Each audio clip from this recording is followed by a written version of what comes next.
And as we wind up, let's talk about Davido. Okay. Now, as I said, Davido is a giant in his own right. He has done so many things for the African music industry. We cannot even begin to fault him for anything. Yes, he may not necessarily win as many awards as we think or as we want him to win as his fans, but ultimately he has done major things, including headlining some of the biggest stages in the world. And of course, if we are speaking about headlining in the biggest stages in the world, we have to speak about Davido's major events. And there are 10 iconic stages that he's been performing on, including Stadium in Qatar. This is in 2022 for the FIFA World Cup, and we all saw him performing, and it was beautiful. It was exciting. He was the only African artist who was actually performing at that event for FIFA 2022, and he had the stadium filled with over 88,000 people in capacity, people singing to his music and enjoying it. So shout out to that. That was a big one. Honestly, a big one. He also has been on the O2 Arena. This is in the UK, which holds up to 20,000 in capacity, and he honestly sold out every single seat.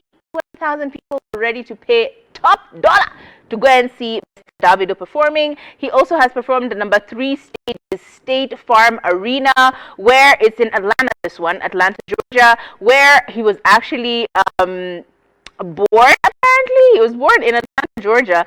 And anyway, this stage has 16,000 people in capacity. He sold out the full thing. The Accor Arena, where he performed Timeless Tour, part of the Timeless Tour was performed there, and he won a breaking album for this particular situation. He got 20,000 people in France. Can you believe 20,000 people in France to see Davido perform? Crazy. Toyota Arena, where he also had 19,000 capacity, and he sold it out again for the Timeless Tour. Capital One, this is I think in the UK. No, it's in Washington DC, sorry, and it has 80,000 capacity, fully sold out. He also had 2017 AFCON opening ceremony, which was major as well.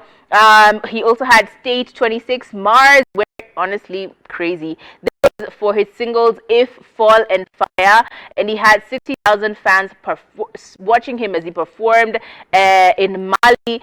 And ultimately, yeah, those are the biggest events. He said that his first ever event, he had 8,000 people coming in to watch his performance. This was in Mali as well. 8,000 people back in like 2017. That was crazy. Like a long time ago. That was his first ever. Yes, it was in Mali. He had 8,000 capacity in France, and it was crazy to see him having that many fans coming through and watching him. So if we're talking about African giants, child, you better not forget Davido, because he does a really good job.